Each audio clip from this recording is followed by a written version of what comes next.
to the Chronicles of Cigarnia, where we pair and review books and cigars, two of mankind's best lights in the darkness of the world.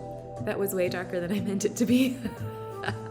It's true. Today we are pairing Alex Michaelides' new thriller, The Maidens, with Caldwell's Blind Man's Bluff Maduro, This Is Trouble. I originally paired them because, I don't know if you could see the similarity in the designs, but the more I read this, the more I realized that the main character is blindly groping her way towards the truth, which will most definitely lead to trouble. So, even better pairing than I thought.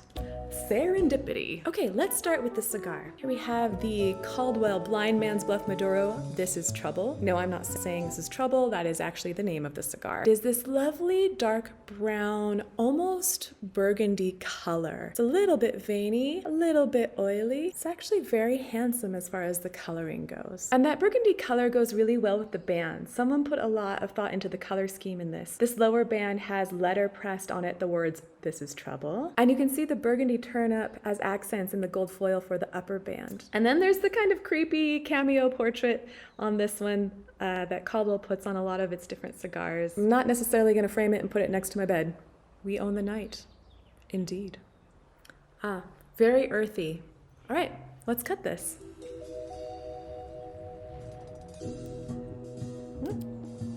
Look at that. Not too bad. Mildly open jaw. Earthiness again. Oftentimes you don't get an overlap, so. All right, let's light this. So Caldwell is kind of an interesting company. I appreciate the funky, distinctive artwork that they have on their bands. And the whole company gives off this kind of tough, cool guy, but still artsy vibe. I was looking all over the internet for why these cigars are called Blind Man's Bluff, and I could not find anything. So if anyone has any idea why, please drop a comment in there, because these kind of questions will drive me nuts. Okay, favorite part, pyrotechnics.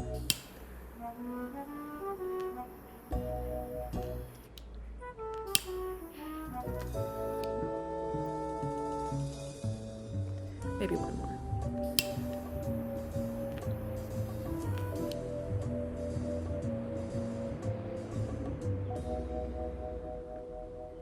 There we go. Ooh, complex.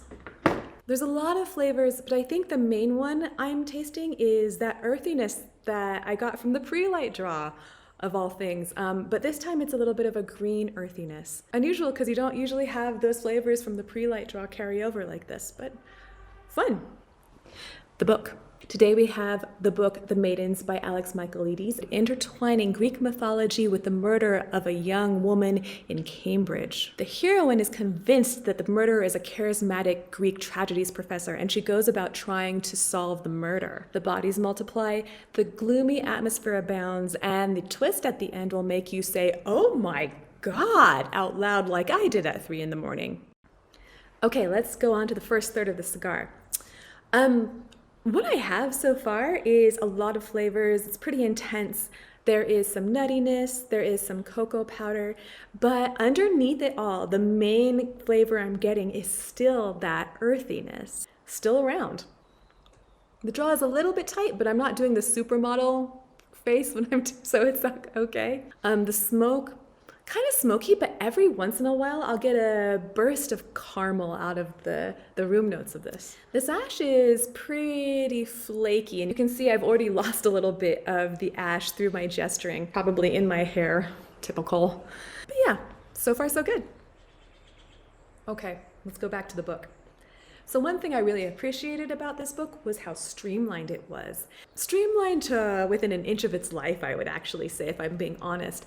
But thrillers are meant to be gulped down anyway, so I feel like this is true to form. Each chapter is about 3 pages, so it really moves. I also really liked the Greek mythology that's talked about by the characters, or that turns up in creepy places, or that you get as clues. If you're familiar with Greek tragedy and mythology, you're gonna feel smart because you'll recognize some of these things. If you know nothing about Greek tragedy and Greek mythology, you're still gonna feel smart because you're gonna feel like you learned something. I feel like Alex Michaelides has hit on the trick where you make your reader feel good about themselves. Okay, let's start talking about the second third of this cigar. Still a lot of flavor, but it's all smoothed out in a really nice way. There is an occasional burst of like ground coffee or cacao, but that earthiness is still there. It's still the main flavor, which I haven't had a cigar be this consistent from pre-light draw and actual initial fragrance all the way through the second third. So interesting. I wish that I can show you this ash a little bit better, but I keep losing it with my gestures.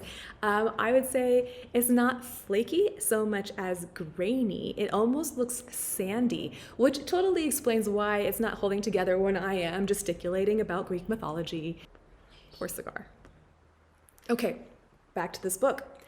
I read a review of it in the Wall Street Journal, and I hope the author didn't read it because they used the word stupid to describe it. So harsh, right? So the reviewer had two gripes that I think kind of missed the whole point of what the book was trying to do in general. They said there was too much atmospheric gloom, the porters were kind of hokey and old school, wearing bowler hats, and the inappropriate relationship between professors and young students would absolutely not be tolerated on a campus these days. Okay, I see the point, but I think it totally misses the point of a thriller. You're gonna accuse it of too much atmospheric gloom? Why? Criticizing a thriller for atmospheric gloom seems to miss the point of thrillers totally. And if I wanted a realistic portrayal of Cambridge, I would have gone to the travel section and not to the fiction section. And if things were too realistic, I probably wouldn't even read thrillers. I want a thriller that will keep me up at night reading, not keep me up at night clutching my firearm when anything goes bump in the night. And the second complaint that this particular critic had was that the dialogue was kind of dumb and didn't sound realistic. Okay, you got me on that one. But I gotta admit that I was so interested in the plot that I kind of didn't care what was coming out of their mouths. Okay, moving on to the third of the cigar. It has mellowed out, it's become really smooth, but guess what? That earth is still the main character as far as flavor is concerned. I'm kind of surprised and amazed by this, to have a cigar out of the box smell a certain way off the wrapper, and to just carry that all the way through to the end. Unusual in my book, at least. I'm probably gonna set it down a little bit earlier than my greedy self normally would. It's getting a little bit bitter, but overall, it's been very pleasant. I don't really know why trouble is in its name. I would say it's more unique and pleasant. But I suppose Caldwell Blind Man's Bluff, this is unique and pleasant, doesn't quite sound as cool. I get it. Marketing. The burn has remained pretty darn consistent. I haven't had to relight it. And as I mentioned earlier, I did lose the ash a lot, but that was me gesticulating. Our cigar doesn't have a chance.